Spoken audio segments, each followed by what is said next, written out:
We cannot allow the American dream to be a casualty of this pandemic. Relief and recovery must be for everyone.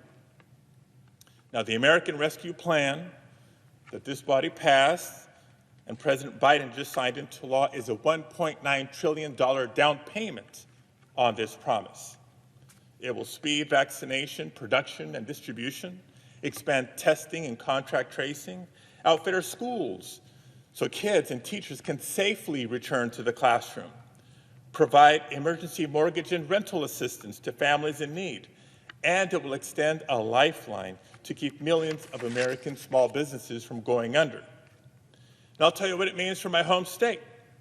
In addition to what this bill will deliver to fight the virus, it also means immediate food assistance for 4.3 million families, an increase in the standard of living for 8 million California children, $15 billion for California schools, $590 million to help combat homelessness on the streets of California, and billions in direct checks for struggling families.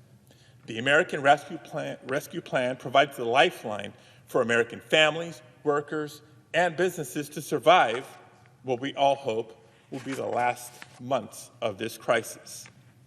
It is one of the most transformational and progressive pieces of legislation in our history that will cut child poverty in half, including for 500,000 children in California.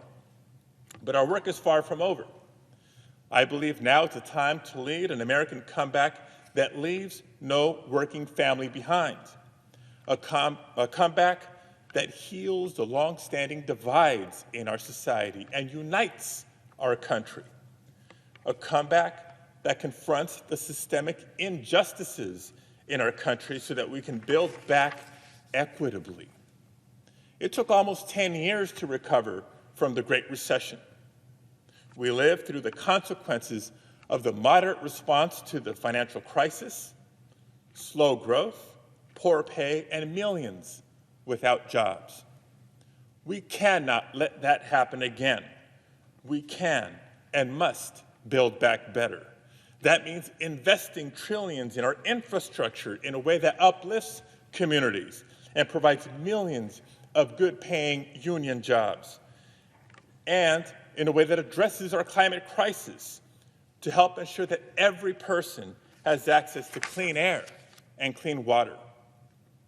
It also means passing common-sense immigration reform that brings humanity to our immigration system and recognizing that providing a pathway to citizenship for people living and contributing to our country is a strategic part of our economic recovery as well.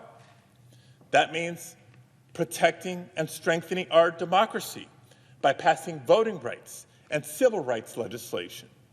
We should be making it easier, not harder, for eligible people to register to vote, to stay registered to vote, and to vote in every state in this country.